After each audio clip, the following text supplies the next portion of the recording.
Chers amis, désormais, toute critique de l'anthropophilie est sévèrement condamnée. Et un interdit en a remplacé un autre, puisque la fenêtre d'Overton s'est complètement déplacée. Et ceci n'est absolument pas un scénario farfelu, puisqu'il est en train de se réaliser, comme on peut retrouver cela, des discussions de scientifiques réfléchissent très sérieusement en Suède en proposant du cannibalisme pour sauver le climat. Voilà. Alors, on va passer à la suite de notre programme. Ce sera au tour de Guillaume Bernard de passer sur cette scène. Il vient il est historien du droit, il est politologue, spécialiste de l'histoire des institutions françaises et des idées politiques et juridiques. Et depuis 2018, il est maître de conférences à l'ICES, l'Institut catholique. Et vous allez nous parler du système dictatorial mis en place par Macron. Parfait, merci infiniment.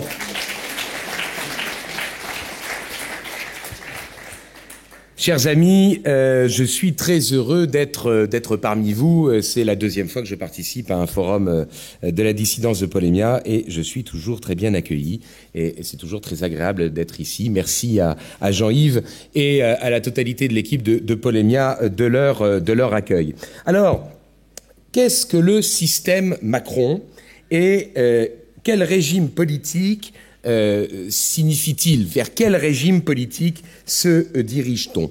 Disons-le tout de go, il me semble d'abord important de dire que, bien entendu, Macron n'est pas le seul responsable. Il est l'aboutissement, il est le stade actuel d'une évolution qui a commencé bien antérieurement, et que, pour ma part, je situerai plutôt aux alentours de la décennie 1990, à partir du moment où, certains ont cru qu'il y avait la fin de l'histoire, Fukuyama, parce que, il y a eu l'effondrement du régime soviétique. Vous allez me dire qu'évidemment, un régime dictatorial, tyrannique ou despotique, on va en parler dans un instant, évidemment, ça existe depuis bien avant les années 1990. C'est certain. Mais en revanche, il y a un certain nombre de caractéristiques qui me semblent être utiles d'essayer de dégager, et c'est ce que je vais essayer de faire dans les quelques minutes qui me sont imparties.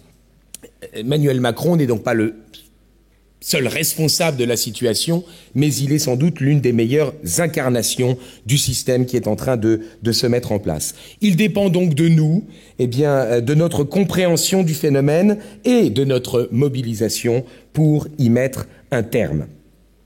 La plupart des apparences de la démocratie sont maintenues. Il y a toujours des élections, il y a toujours des débats, et même des débats télévisés qui durent très très très longtemps, ce qui fait que c'est assez pénible de les écouter. Et pourtant, il y a la répression, parfois très brutale, c'est le moins qu'on puisse dire depuis quelques mois, de manifestations. Il y a le refus entêté de la démocratie directe et en particulier du référendum d'initiative populaire. Tout cela n'est, à mon sens, que bien peu par rapport à ce qui est en train, dans le fond, de se mettre en place. Il y a pire, si j'ose dire, que cette répression brutale des manifestations et de ce refus de la démocratie directe quand il s'exprime par un référendum, celui de 2005 par exemple, ou lorsque, on refuse de mettre en place le référendum d'initiative populaire. Nous nous orientons subrepticement, mais allègrement, me semble-t-il, vers un régime que je qualifierais de type tyrannico-oligarchique, exerçant un totalitarisme mou, un totalitarisme qui ne dit pas son nom, mais un totalitarisme tout de même. Ce seront donc les 3 points que j'essaierai de développer devant vous, la question de la tyrannie, la question de l'oligarchie et la question du totalitarisme. La tyrannie.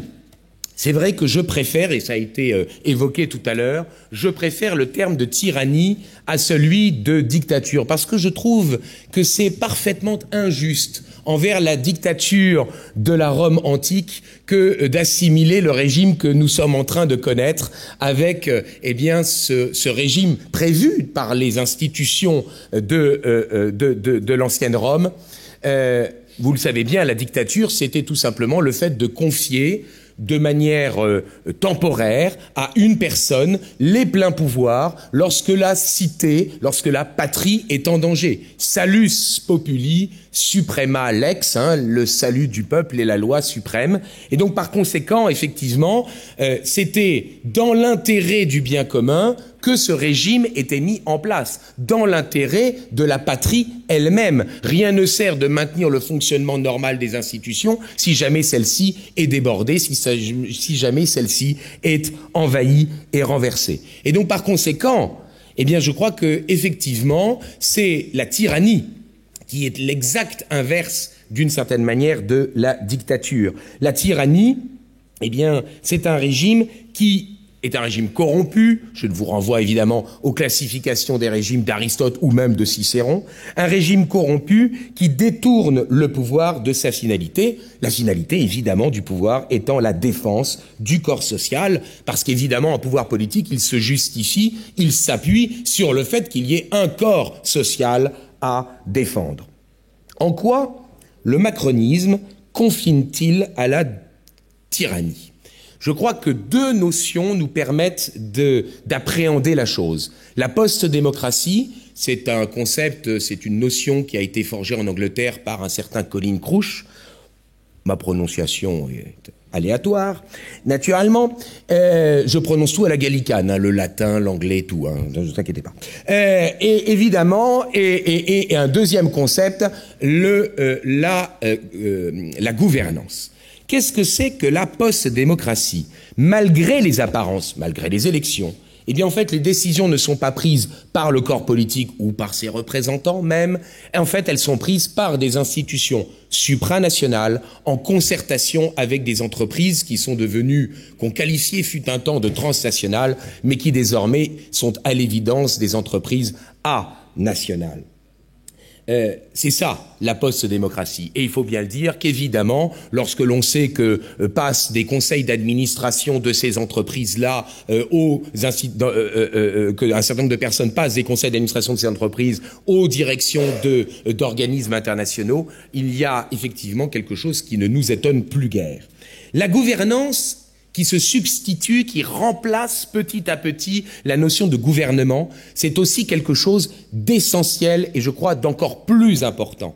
Le gouvernement, il s'appuie sur des choix politiques. On gouverne en établissant un diagnostic de la situation, en inventoriant les diverses solutions possibles et en faisant des choix au regard de la morale, au regard de la philosophie, au regard de l'expérience historique. La gouvernance prétend supprimer les choix politiques au nom du fait qu'il y aurait une seule solution technique, scientifique qui s'imposerait. Seule la solution dégagée par la science, par la compétence scientifique, serait une solution acceptable parce qu'elle est efficace, tandis que toutes les autres seraient à mettre au rencard. Cette notion de gouvernance qui, petit à petit, à travers les institutions européennes, qui est en train de coloniser le vocabulaire politique français, c'est évidemment quelque chose à prendre en considération.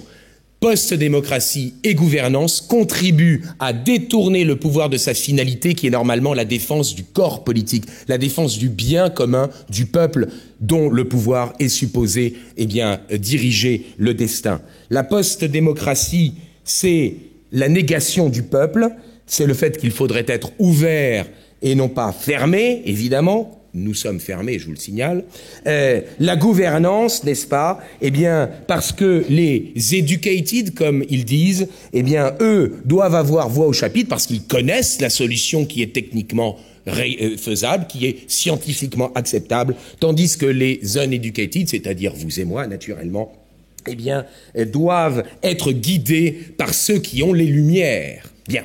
Deuxième aspect de ce régime qui se met en place, l'aspect oligarchique. J'insiste naturellement sur le fait que c'est une oligarchie et pas du tout une aristocratie. Les élites sont supposées être issues du peuple. Elles sont supposées être l'émanation de ce qu'il y a de meilleur dans le peuple. Et Eh bien pourtant, nos élites actuelles se sont désolidarisées du peuple. Elles renient leur appartenance culturelle et politique. Ce sont les fameuses élites mondialisées dont Jean-Pierre Chevènement avait parlé. Elles se replient idéologiquement, c'est le multiculturalisme, c'est le transhumanisme, et elles se replient socialement et même territorialement. Ce sont les ghettos dorés dans les métropoles, dans les grandes métropoles, contre la France périphérique. Ce sont de fausses élites, donc j'insiste là-dessus. Je ne dis pas qu'il faut flatter, je dirais, le fait de ne pas travailler ou de ne pas faire d'études. Loin de là, cette idée dans mon propos. Mais pour autant, ces élites, ces personnages qui se présentent comme étant l'élite, sont en fait de fausses élites. Elles sont entièrement déracinées. Elles sont peut-être techniquement bonnes, mais elles sont nulles en histoire, elles sont nulles en philosophie. Le cas archétypique, c'est le cas de l'ENA, n'est-ce pas Jean-Yves? Pardon, mais enfin, nos amis de l'ENA sont objectivement des gens qui ont de vraies compétences. Mais ils étaient programmés pour être des exécutants et non pas des décideurs, à l'exception d'un certain nombre de personnes qui, effectivement, en ont véritablement les capacités. Mais la plupart d'entre eux qui ont été formatés par les études qu'ils ont suivies ne sont que des gens qui suivent ce qui se fait. Or, les énarques ont colonisé le monde politique. Et c'est ce qui explique qu'ils n'ont fait que reproduire un système, maintenir un système. Ils n'ont pas été capables de dynamisme, d'innovation et d'anticipation. Ce sont de fausses élites.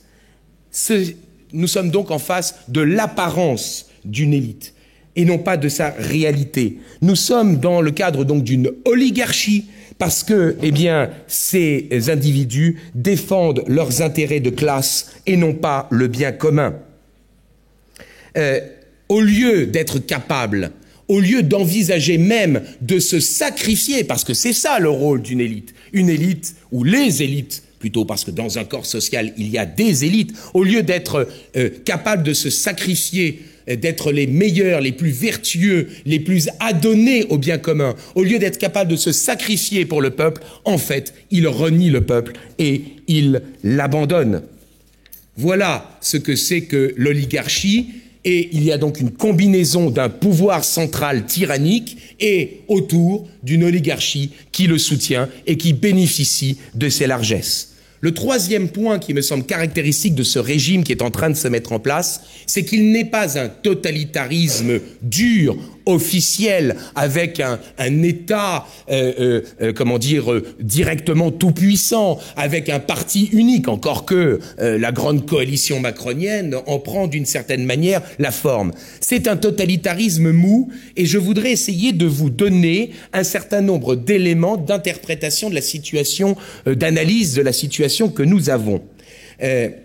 Nous retrouvons, je crois, très sérieusement le concept clé qui a été dégagé par Hannah Arendt dans la délimitation de ce qu'elle appelle le totalitarisme, c'est-à-dire la désolation. Les populations sont en perte de repères. À cause du multiculturalisme, c'est le cas des autochtones, mais c'est aussi le cas, eh bien, de la non-assimilation des immigrés. Je crois sincèrement il me semble sincèrement qu'ils ont délibérément refusé de procéder à l'assimilation. Il y a le déracinement des uns et il y a la non-assimilation des autres. Nous sommes donc avec une perte de repères d'une grande partie de la population et donc avec une partie importante du peuple qui malheureusement est extrêmement influençable. C'est le concept même qui est au cœur du totalitarisme d'Hannah Arendt, le concept de désolation. Il y a deuxième élément, l'atomisation des corps sociaux, qui ne trouvent leur unité ou qui ne trouvent parfois même leur survie que grâce à l'intervention de la puissance publique. Puissance publique qui distribue des prestations financières aux individus. C'est une forme de providentialisme. Et puissance publique qui reconnaît des droits à certains groupes sociaux, et c'est le fait de reconnaître une forme de communautarisme. Troisième point qui caractérise, me semble-t-il, ce totalitarisme mou, la chosification et la marchandisation de l'être humain. Ben oui, aussi bien en matière de bioéthique On le voit avec le projet de loi, l'expérimentation sur les embryons chimériques, transgéniques, le fait effectivement que l'on puisse avoir d'une certaine manière un droit à l'enfant, chosification et marchandisation de l'être humain, aussi bien en matière de bioéthique qu'en matière d'économie, les délocalisations. Souvenez-vous de cette affaire qui m'avait profondément choqué lorsque l'entreprise Waterman avait dit à ses salariés « Mais naturellement, nous vous gardons, mais suivez-nous là où nous délocalisons notre entreprise. » C'était faire fi du fait que cette entreprise, dont il est assez naturel qu'elle veuille essayer de préserver ses marges, mais c'était faire fi du fait que les marges que cette entreprise avait réussi à dégager, elle n'avait pu les obtenir que parce qu'elle s'était développée dans un corps social qui lui avait assuré la paix, qui lui avait assuré une population ayant un certain niveau culturel, d'instruction, lui permettant justement de dégager ses marges. L'entreprise, elle n'existe pas ex nihilo, elle vit dans un corps social, dans un organisme social. Et donc par conséquent, nous sommes là ici en face, non pas effectivement d'un État qui veut détruire l'homme, mais d'un État qui permet qu'il puisse y avoir une chosification et une marchandisation de l'être humain. Quatrième point, je crois qu'il y a une prétention de la puissance publique à intervenir dans tous les domaines. Écriture de l'histoire, je ne m'attarde pas sur cette question, redéfinition de la nature humaine. Je crois que un des points, je fais une toute petite parenthèse en espérant que je ne dépasse pas trop le temps, un des points qui me paraît essentiel, on se pose toujours la question de savoir si on est pour ou contre la disposition prévue dans le projet ou la proposition de loi. Mais avant même de s'interroger là-dessus, encore faudrait-il se demander s'il est légitime que la puissance publique légifère sur cette question. Il y a un certain nombre de questions pour lesquelles cela relève de la morale, cela relève de la coutume, mais cela ne relève en aucune manière de la puissance publique. À partir du moment où aujourd'hui on part du principe que n'importe quelle question est de la compétence du législateur, nous sommes potentiellement dans une société où Léviathan peut nous imposer à peu près n'importe quoi. Cinquième point, il y a une doxa officielle qui se prémunit de la concurrence, par exemple en évinçant de la sphère publique la question religieuse et qui évidemment impose sa propre doctrine, ses propres dogmes, les fameuses valeurs républicaines. Sixièmement, il y a une surveillance idéologique qui est peut-être diffuse, mais qui est bien réelle et qui commence avec l'endoctrinement scolaire.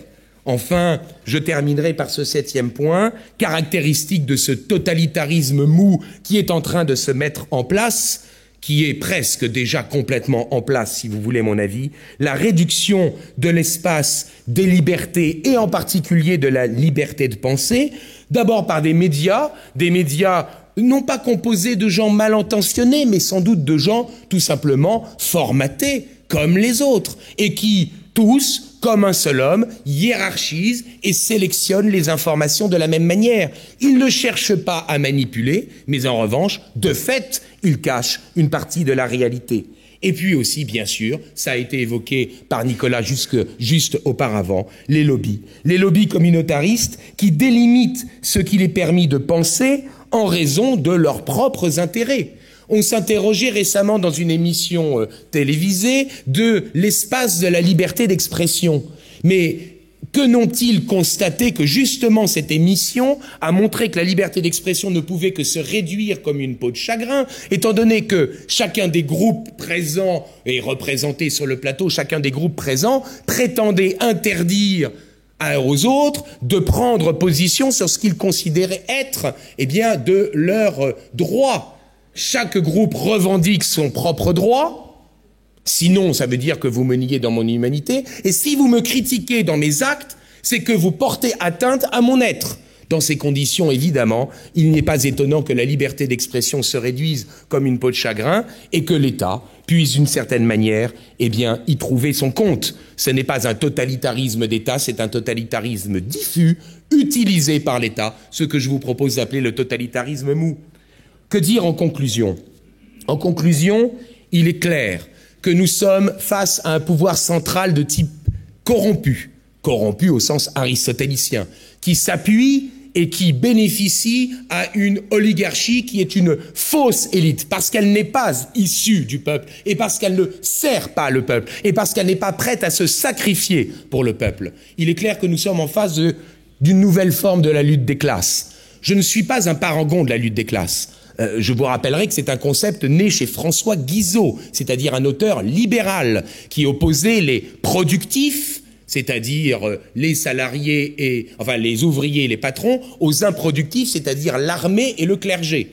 Concept repris par Marx qui remercie Guizot d'avoir inventé ce concept pour opposer les prolétaires aux bourgeois. Je ne suis pas un parangon de la lutte des classes, mais une société qui ne fonctionne plus comme un organisme social, malheureusement, connaît la lutte des classes. Et donc, effectivement, nous sommes en face d'une nouvelle lutte des classes. Une lutte des classes qui oppose, d'un côté, ceux qui sont, soumis à l'insécurité, que cette insécurité soit matérielle ou physique, que cette insécurité soit économique ou sociale, que cette insécurité soit culturelle et morale, à ceux qui soit profitent de cette insécurité, les élites mondialisées, ou ceux qui contribuent à créer cette insécurité, l'immigration non assimilée.